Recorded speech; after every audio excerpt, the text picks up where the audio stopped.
आप भले ही अपने लाइफ में कितने ही अच्छे गोल्स क्यों ना सेट कर लें, कितनी ही स्ट्रैटेजीज या प्लान्स बना लें, लेकिन अगर ये 11 चीज़ें आपने अपनी लाइफ से रिमूव नहीं की, you won't ever be able to achieve any of your professional and personal goals. And even if you do, you will continue to be a miserable person in life. Trust me, मैंने personally जब से इन चीज़ों को अपनी life से remove किया है, मुझे ना ही सिर्फ रिजल्ट्स दिखने शुरू हो गए, but I feel much more confident, happy and at peace with myself. And if you do the same, I can almost guarantee that you will be able to lead a happy and fulfil life. Number 1, quit your toxic habits today. दूसरों को toxic बोलना बहुत आसान होता है, लेकिन क्या कभी हमने कोशिश की है कि हम अपने अंदर झांक कर ये देखें कि हम में कोई ऐसी बैड या टॉक्सिक हैबिट्स या क्वालिटीज तो नहीं है जो शायद हमें भी होल्ड बैक कर रही हों from attaining real piece of mind. For example, दूसरों को गॉसिप मॉन्गर्स कहना बहुत आसान होता है, लेकिन क्या कभी हमने गॉसिपिंग नहीं की? क्या हमने कभी जाने अनजाने में किसी के पीठ पीछे कुछ कहा नहीं जिससे उसका दिल शायद दुखा हो? हम अपने बच्चों को कहते रहते हैं कि सोशल मीडिया बुरी चीज है, फोन से एडिक्ट होके मत रहो, फोन कम यूज करो, लेकिन हमने कई बार बड़े लोगों को नहीं देखा जो बच्चों से भी ज्यादा फोन यूज करते हैं. इसीलिए दूसरों की टॉक्सिसिटी का तो हम कुछ कर नहीं सकते, लेकिन सबसे पहले जो एक स्टेप हम ले सकते हैं कि एटलीस्ट हम अपनी टॉक्सिक हैबिट्स को ऑब्जर्व करें और उन्हें दूर करने की कोशिश करें. Number 2, quit playing the victim mindset. जब हमें अपनी लाइफ में कुछ मनपसंद नहीं मिल पाता तो हम अक्सर उसे अपने लक पे ब्लेम करते हैं. अरे मैंने तो बहुत पढ़ाई की थी यार, फिर भी एग्जाम में फेल हो गया, मेरा तो नसीब ही खराब है. अरे मैं तो बहुत डाइट और एक्सरसाइज करती हूँ, फिर भी वेट लॉस नहीं होता. अरे यार मेरा बॉस तो मुझे पसंद ही नहीं करता, कभी अप्रेजल ही नहीं देता. अरे यार मैं तो आगे पढ़ना चाहता था, लेकिन मेरे घर वालों ने कभी सपोर्ट ही नहीं किया, एटसेट्रा एटसेट्रा एटसेट्रा. कोई आपसे ये नहीं कह रहा कि ये सब एक्सक्यूजेस हैं. ऑफ कोर्स स्ट्रगल्स और परेशानियां सभी की लाइफ में आती हैं, पर लोग इसके लिए आपको रिस्पेक्ट कर सकते हैं, आपके साथ एम्पैथाइज कर सकते हैं, पर इससे ज्यादा आपके लिए कोई कुछ नहीं कर सकता. What will help you is to quit this victim mindset and take complete ownership and charge of your life from this point on. आज तक अगर आपकी लाइफ में ऐसे कोई डिसीजंस थे जो आपने अपने हिसाब से नहीं लिए क्योंकि कोई और आपके लिए उन्हें ले रहा था, तो ऑफ कोर्स आप पास्ट में जाकर उसे रिवर्स नहीं कर सकते. लेकिन जो चीज़ आपके कंट्रोल में आज है वो ये कि आज के बाद आपकी लाइफ के सारे डिसीजंस आप खुद लेंगे, including your own problems. You are going to own up to it.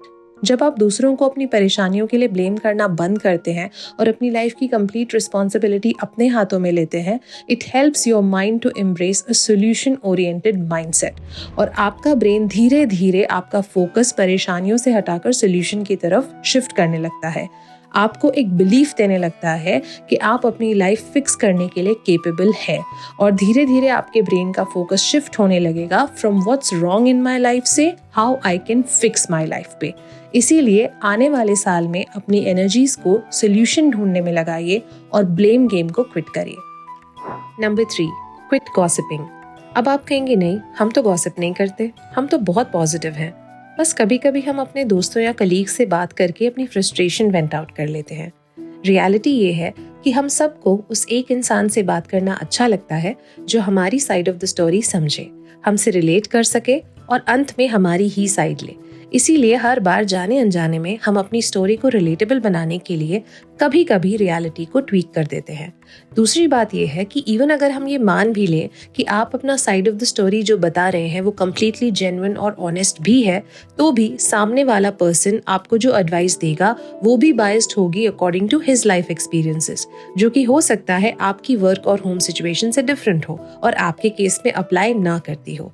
इसीलिए अगर आपको कम्युनिकेट करना ही है तो किसी ऐसे पर्सन से करिए जो कि आप श्योर है ब्लाइंडली सिर्फ आपकी साइड नहीं लेगा, बल्कि जेन्युइनली इंटरेस्टेड होगा आपके वेलफेयर में और आपको एक अनबाइस्ड एडवाइस देगा. Number 4, quit over consumption of any type of media. यहाँ पे हम सिर्फ सोशल मीडिया की बात नहीं कर रहे, लेकिन जितना हद तक हो सके आपको लोकल न्यूज मीडिया भी अवॉइड करना चाहिए. मीडिया में बहुत सारी फेक और ओवरहाइप न्यूज दिखाई जाती हैं for the sake of views and TRP, और हमारे पास ट्रूथ को वैलिडेट करने का या फिर सोर्स ऑफ इंफॉर्मेशन को वैलिडेट करने का, वेरीफाई करने का कोई सोर्स नहीं होता है।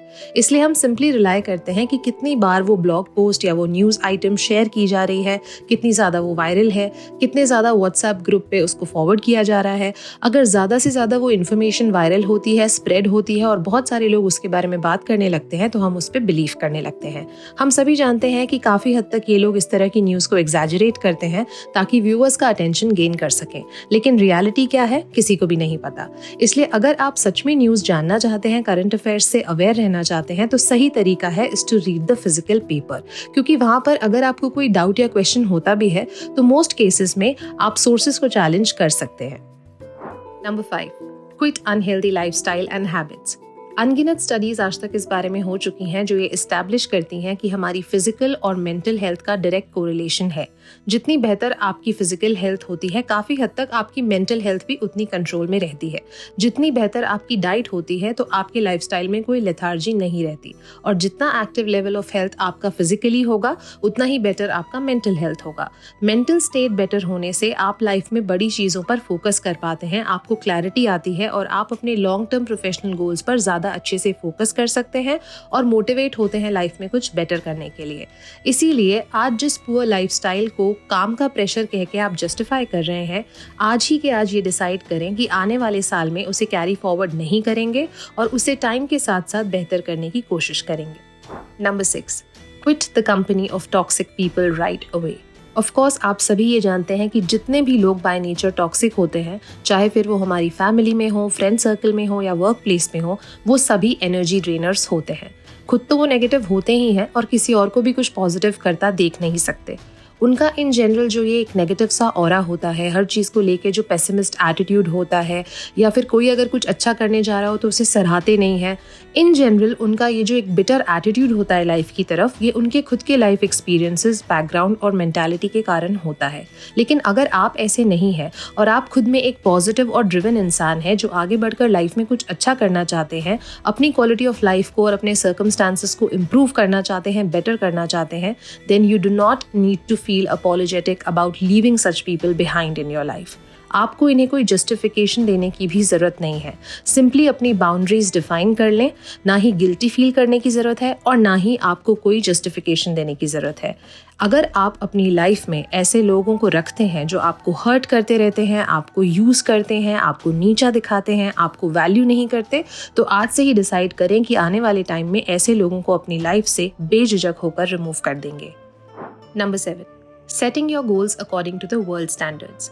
आजकल सोशल मीडिया पर बहुत जल्दी हम किसी की फैंसी लाइफस्टाइल से इजीली प्रभावित हो जाते हैं और हम अपनी हैप्पीनेस क्वोशंट को रिलेट करने लगते हैं to the materialistic lifestyle and achievements of these other people. For example, किसी यंग अचीवर की रील या शॉर्ट्स देख के हम सोचते हैं, अरे यार ये लड़का तो मुझसे 5 साल छोटा है, फिर भी कितना आगे निकल गया, मैं तो कितना पीछे हूँ, मेरा पैकेज तो इसका आधा भी नहीं होगा। अरे मेरे पास तो इस उम्र में एक स्कूटर भी नहीं था और उसने तो ऑलरेडी एक फ्लैट, एक प्लॉट और 2 गाड़ियां भी ले ली हैं। मैंने तो अभी तक लाइफ में कुछ किया ही नहीं। अगर इस तरीके से आप जिएंगे और हमेशा अपने अचीवमेंट्स को दूसरों से कंपेयर करते रहेंगे तो हमेशा लाइफ में नाखुश ही रहेंगे। इसलिए अगर आपको खुश रहना है और अपनी लाइफ को पीसफुल बनाना है तो औरों की अचीवमेंट्स की सराहना करें, उससे इंस्पिरेशन लें, लेकिन उनकी लाइफस्टाइल या मटीरियलिस्टिक एक्विजिशंस को देखकर खुद से कंपेयर ना करें। Number 8, getting closure. अगर पास्ट में आपके ऐसे कोई भी रिलेशनशिप्स रहे हैं, सिर्फ रोमांटिक ही नहीं लेकिन फैमिली, फ्रेंड्स, कलीग्स, किसी भी तरह के ऐसे कोई भी रिलेशनशिप्स अगर आपके रहे हैं जहाँ पे कुछ अनरिजॉल्व डिसएग्रीमेंट्स थे, आर्ग्यूमेंट्स थे या ग्रजेस थे, then it is time for you to seek closure on those. जिस किसी ने भी किसी भी तरह से आपको पास्ट में दुख पहुंचाया है जो आपको आगे नहीं बढ़ने देता, फॉर एग्जाम्पल पेरेंट्स की बच्चों से नहीं बनती, या बच्चों ने कुछ कह दिया जो पेरेंट्स को बुरा लग गया, या फिर आपके पार्टनर ने आपसे कुछ डिसरिस्पेक्टफुल कह दिया जो आज तक आपको खटकता है, या कलीग से कोई मिसअंडरस्टैंडिंग हो गई, या फिर इन-लॉज ने कभी कुछ कह दिया जो हर्ट हो गए आप और आज तक वो एपिसोड भूल नहीं पाते हैं। तो इन सब चीज़ों को भुलाकर आगे बढ़ना बहुत ज़रूरी है, नहीं तो ये इमोशनल बैगेज आपको लाइफ में कभी भी आगे बढ़ने नहीं देगा और कभी खुश रहने और प्रॉस्पर करने नहीं देगा। रिजॉल्व करने के 2 तरीके हैं। सबसे पहला, या तो कोशिश करें कि इस इंसान से आप एक डायरेक्ट कॉन्वर्सेशन कर सकें जहां बैठकर आप लोग अपने मिसअंडरस्टैंडिंग्स को क्लियर कर पाएं। लेकिन अगर ऐसा पॉसिबल नहीं है या आप ऐसा करने में कंफर्टेबल नहीं है तो आप अपने आप को एक रूम में 1 से 2 घंटे के लिए अकेले लॉकअप कर लीजिए, जहां पे आप जिस भी तरीके से चाहें अपने इमोशंस को एक्सप्रेस करें खुलकर। रोना है तो रो लीजिए, चिल्लाना है, लड़ना है, जो भी भड़ास निकालनी है, जो भी कुछ कहना है जो आप इस पर्सन से डायरेक्ट नहीं कह सकते, उसे अपने रूम में अकेले में बैठकर 1 या 2 घंटे जी भर के अपनी भड़ास निकाल लीजिए। और जब आपकी भड़ास पूरी तरह से निकल जाए तो डिसाइड करें कि आज के बाद इस दुखद पास्ट एक्सपीरियंस के बारे में कभी नहीं सोचेंगे और आगे बढ़ेंगे। Number 9, making too big and unrealistic goals. आपने अक्सर सुना होगा dream big, aim high, sky is the limit, have a vision. सब गलत है। हाँ, अग्रीड कि हम में से कुछ लोगों पे ये मोटिवेशन काम करती है। कई लोग बहुत बचपन की एज में ही विजनरीज होते हैं, लेकिन हर किसी का इतना फार साइटेड विजन नहीं होता। You should not let it stop you from taking action.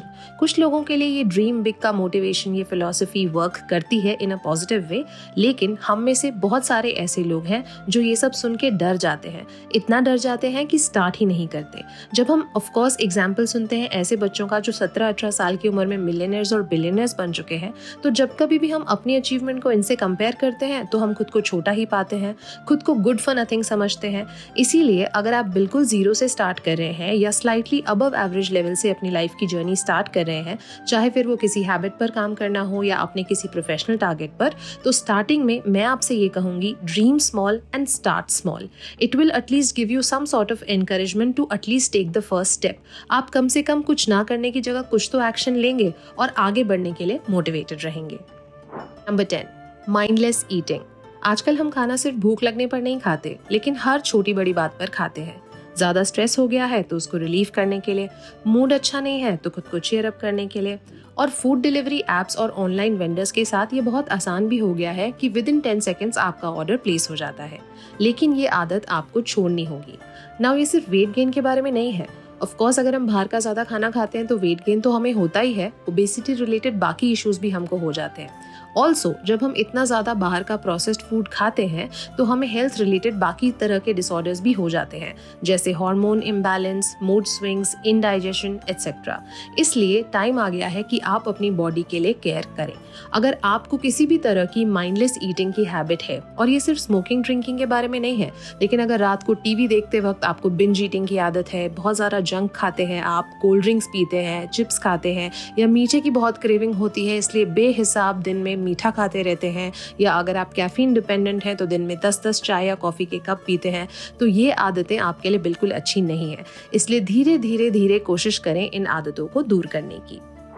Number 11, mindless scrolling on phone. पहले फोन के फीचर्स लिमिटेड हुआ करते थे और उसका यूजेज भी। लोग हाथ में फोन सिर्फ तब उठाते थे जब उन्हें या तो किसी को कॉल या मैसेज करना होता था, लेकिन अब ऐसा नहीं है। अगर आप खाली बैठे हैं और आपके हाथों में कुछ नहीं है तो अचानक आपको एक बेचैनी सी होने लगती है। आप एक्सेप्ट ही नहीं कर पाते कि आप ऐसे खाली कैसे बैठ सकते हैं। तो अगर आपके हाथ खाली है तो तुरंत आपका मन बेचैन हो जाता है और आप फोन ढूंढने लगते हैं।